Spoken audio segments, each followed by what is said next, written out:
Well, hello there. I haven't made one of these videos for a couple, 3 days or so, but I've been listening. Here in Arizona, they've really been running a TV ad for that Biden feller. And that stuff he's just spouting, I don't know. I mean, I know and I believed for a long time, and I've known for a fact that with most politicians, when their mouth is moving, you know they're lying. But the stuff they've been putting out, are people really uneducated enough in general as U.S. citizens to believe the things they're saying? I mean, this whole story, first liar ain't got a chance, in politics is just absolute truth. First liar don't have a chance because the second one will come up with a better lie. You have to come up with a response is better. I really don't care, because ever since the two parties took over running the government, we have been authoritarian government.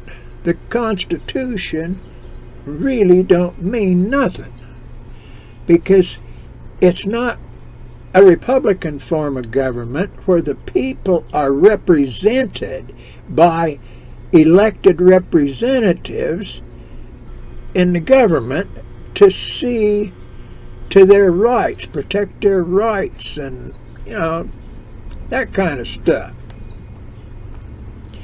No, because it's devolved into the blue or the red party, the Democrats or the Republicans.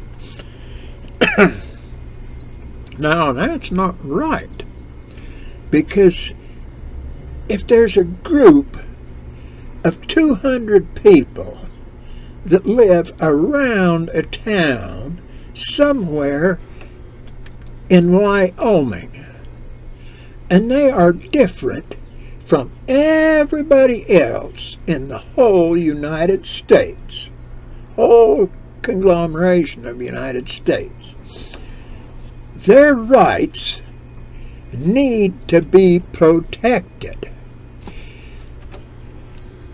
Now, that includes if people want to move into that area where those people are, they have no right to move in there and change the laws to suit themselves. Those people have every right to have their unalienable rights observed, be it religion. If they've got their own school out there and they pay for it and they pay the teachers' wages and stuff and buy the books, they can have prayer in the school.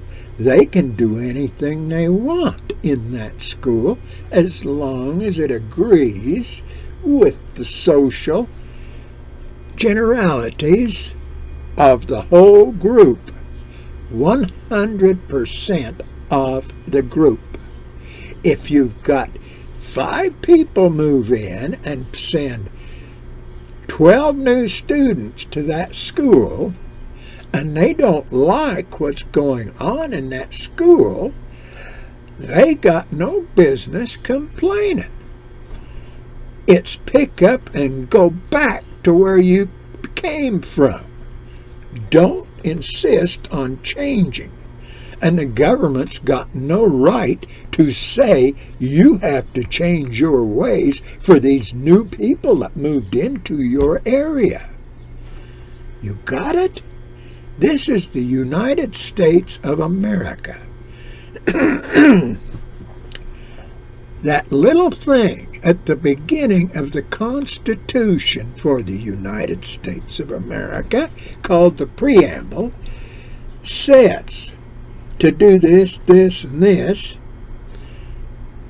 to secure the blessings of liberty to ourselves and our posterity, we do get together and we install this Constitution for the United States of America.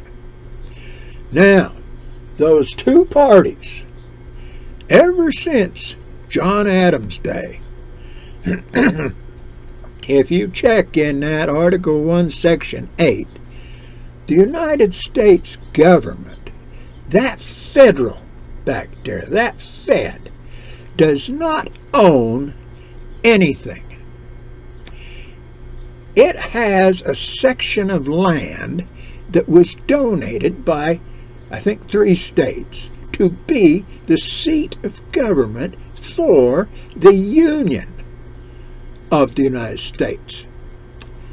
That's where the office is. Now, that being said, it's not a city, it's not a county, it's not a state. Whoever said it was a city and set it up as a city went against the Constitution. They lied, they stole that land and made it a city, which it is not. Congress is supposed to do everything to regulate and run that area in that 10 miles square. That's one thing. Now, when Thomas Jefferson made that purchase of that Louisiana deal with Napoleon, he took money that was in trust from all the 13, well, I don't know how many states there was in 4, 15, 16 maybe. I don't remember. He took money that was in trust from them and paid it to Napoleon. Napoleon used it to fight his war. We got all that land. Them guys sitting back there, them robber barons and them thieves and them con men and everything that was all involved in this government at the time. Oh, look what we got. We've got all this land. It belongs to us. It belongs to the federal government. They was lying their butts off. It belonged to the people of the United States of America. In total, everybody had an equal share. Doesn't matter if they were the president. Didn't matter if they were one of the SCOTUS members. Didn't matter if they were a senator or one of the representatives in the House. Everybody in the United States, every legal citizen, owned an equal share of all of that land that was purchased, called the Louisiana Purchase. When it became states, this state was taken out of it, that state was taken out of it. Those borders, all the land within those borders went to the ownership of those citizens of that new state. No federal land was left. Read that Article 1, Section 8. Go in there and look. Now, the United federal government said, well, we need a fort out there. We need an armory out there. We need this particular thing out there. They went to the state, we're supposed to, could we buy this piece of land? Well, if the state didn't want them to have that piece of land, they could have told them, well, that wouldn't work, but this piece of land might suit your purpose better. And the federal government, well, okay, yeah, that's fine. They agreed on a price. The federal government bought it for the Union within that state. There's no BLM land. There's no national forest land. No such thing. You want to find some real criminal activity? Go look up that sections. The railroad sections the school sections that federal government, them criminals back there, divided out and gave to the people that were building the railroad. Not to the workers, not to the Irishmen or the Chinamen or anything that were building the railroad, but to them robber barons who were invested in laying the track. Consider it.